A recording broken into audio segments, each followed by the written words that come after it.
ఆయుర్వేద శాస్త్రంలో చెప్పాను కదా ఇందాక ఆగంత ఇది ఎలా ఉంటుంది జనపథ ధ్వంసం రోగాలు రెండు రకాలుగా చెప్తారు. ఆయుర్వేదంలో ఏంటంటే వైరస్ని బ్యాక్టీరియాని విడి చేస్తూ ఉండే స్టడీ లాగా ఉండదు. ఆయుర్వేదంలో నిజ రోగము ఆగంతుక రోగము అని రెండు ఉంటాయి. ఈ ఆగంతుక రోగం ఏమిటయ్యా అంటే బయట నుంచి శరీరం మీదకు వచ్చేటటువంటిది, ఇవి ఆగంతుక రోగాలు అని చెప్తారు. నిజ రోగము లోపలే ఉండి మన లోపల కఫపిత్త వాతాల యొక్క ప్రకోపాలు చేసేదాన్ని నిజ రోగాలు అంటారు. ఈ ఆగంతుక రోగం లాగా వస్తుంది ఇది. ఇప్పుడు ఆగంతకం అంటే బయట నుంచి మన మీదకి వచ్చేటటువంటి దాడి చేసేటటువంటి దాన్ని ఆగంతక రోగం అంటారు. ఈ ఆగంతక రోగాలని నియంత్రించడానికి మనకి ఇప్పటికే ఆల్రెడీ ఇండియన్ ఆయుర్వేదిక్ అసోసియేషన్ అద్భుతమైనటువంటి రకరకాలైనటువంటి సలహాలు ఇవ్వడం జరిగింది. ఏమిటి అంటే మీరు చక్కగా అన్ని నీళ్లు పెట్టి కొంత నీళ్లు పెట్టి దాని లోపల 2 తమలపాకులు, దాంట్లో 2 లవంగాలు, దాంట్లోనే ఒక 2 గులాబీ పూల రెక్కలు వేసి బాగా ఆవిరి పెట్టి ఆ వాయువుని కనుక తీసుకున్నట్లయితే ఈ కఫ సంబంధమై నాసికా సంబంధమై వచ్చేటటువంటి రోగాలన్నీ ఆవిరి పీల్చడంతో పోతుంది. చాలా మటుకు తొందరగా ఇమ్యూనిటీ లెవెల్స్ పెరుగుతాయి. అంటే ఎగ్జాక్ట్ వైరస్కి ఇది మందు కాదు, కానీ అలాంటి వైరస్ రాకుండా ఉండడానికి అవసరమైన ఇమ్యూనిటీ స్ట్రెంగ్త్ని పెంచేటటువంటి దాని కింద అది ఉంటుంది. ఒకవేళ మనకి కఫం వచ్చేసింది, కఫము వచ్చి మనకి రకరకాలుగా బాడీ టెంపరేచర్ లెవెల్స్లో వేరియేషన్స్ వస్తున్నాయి, కఫపిత్త వాతాలు మూడిట్లో మార్పు వచ్చినప్పుడు ఏం చేయమన్నారంటే ఒక 20 మిరియాలు చక్కగా దంచి ఒక 150 ml వాటర్లో దంచి ఆ 20 మిరియాలు వేసి దాదాపు ఒక 2 అంగుళాల బంధం అల్లం తీసుకొని దాన్ని కూడా దంచి అందులో వేసి దాంతోపాటు 25 తులసి దళాలు లేకపోతే ఏ కెమికల్స్ లేనటువంటి మన కిస్మిస్ తీసుకొని అందులో వేసి బాగా ఉడకపెట్టి దాంట్లో కాస్త మామూలుగా గోరువెచ్చగా అయిన తర్వాత అందులో ఖచ్చితంగా బెల్లం, పాత బెల్లం కనుక వేసుకొని తాగినట్లయితే ఆల్రెడీ ఈ టెంపరేచర్ వేరియేషన్స్ ఇవన్నీ ఉన్న వాళ్ళని అది చాలా మటుకు కంట్రోల్ పెడుతుంది.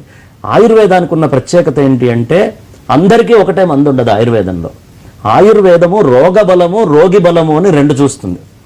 రోగానికి ఉన్న స్ట్రెంగ్త్ ఎంత, రోగికి ఉన్న ఇమ్యూనిటీ స్ట్రెంగ్త్ ఎంత. ఒక్క మనిషి నుంచి ఇంకొక మనిషికి ఇమ్యూనిటీ లెవెల్స్ ఇప్పుడు అదో రకమైన అయోమయం.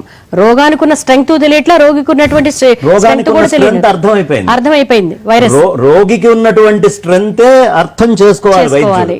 రోగానికి ఉన్న స్ట్రెంగ్త్ ఏంటి, అది ఎక్కడెక్కడ ఎంతసేపు ఉంటుంది, ఎలా స్ప్రెడ్ అవుతుంది, స్ప్రెడ్ అయ్యి లోపలికి వచ్చిన తర్వాత అతని యొక్క కఫంలో మార్పు ఎందుస్తుంది, అతని యొక్క టెంపరేచర్ లెవెల్స్లో ఏ విధమైన మార్పు వస్తుంది, బాడీ పెయిన్స్ ఏ విధంగా వస్తున్నాయి, అది మొత్తం తెలుస్తుంది. రోగి బలం తెలియట్లేదు. ఎందుకు తెలియట్లేదు అంటే ఇది ఎవడు క్యారీ చేస్తున్నాడో తెలియదు. రోగం వెళ్ళినంత మాత్రాన వాడికి రోగం వచ్చేయట్లేదు. రోగికి కనుక బలం ఎక్కువ ఉంటే దాన్ని కూడా వాడు ఎదిరించి తిరుగుతున్నాడు, వాడు అంటిస్తున్నాడు నలుగురికి. కాబట్టి రోగి బలాన్ని డాక్టర్ అసెస్ చేయాలి. రోగ బలం దాదాపు ప్రపంచమంతా గమనించింది. వాళ్ళ కోవిడ్ అంటే ఏంటి అనేది గ్రహించారు.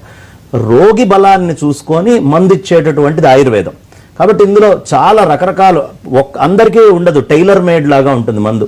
ఎవరికి యోగ్యమైనది ఏ విధమైన మందు కావాలో ఆ విధమైన మందు వాళ్ళ శరీరం యొక్క స్ట్రక్చర్కి యోగ్యంగా మందు ఇవ్వడము అనేది జరుగుతుంది. సామూహికంగా ఆచరించేవి ఇదిగో ఈ నష్యాలు తీసుకోవడం ఈ విధంగా. తర్వాత ఎట్టి పరిస్థితుల్లో ఫ్రిడ్జ్లో పెట్టుకొని భోజనాలు చేయకపోవడం. ఫ్రిడ్జ్లో పెట్టుకొని పప్పు వండుకొని, ఇప్పుడు అమెరికాలో పాపం ఎవరైనా అమెరికాలో చూస్తే వాళ్ళు మర్చిపోకుండా చేయాల్సింది ఏంటంటే పప్పు వండుకొని ఫ్రిడ్జ్లో పెట్టుకోవద్దు, చారులోండి ఫ్రిడ్జ్లో పెట్టి 2 రోజులు 3 రోజులు తింటాం అనేది చేయకూడదు. ఎట్టి పరిస్థితుల్లో ప్రిజర్వ్డ్ ఫుడ్ పనికిరాదు. వేడిగా వండుకొని, కృష్ణ పరమాత్మ భగవద్గీతలో 2 జాముల లోపలే వండుకున్నది పూర్తిగా తినండి అని సత్వగుణాలు రావాలి అంటే ఏం చేయాలో మనకి భోజనాల గురించి భగవద్గీతలో స్పష్టంగా చెప్పారు స్వామివారు. సాత్విక, రాజసిక, తామసిక ఆహారాలని, ఆ విధమైనటువంటి ఆహారాలని తీసుకోవడము అనేటటువంటి పని చేయాలి. ఇంకా ఎప్పుడైనా సరే మనకు ఒక జెనెటిక్ స్ట్రెంగ్త్ ఉంటుంది ప్రతి వాళ్ళకి.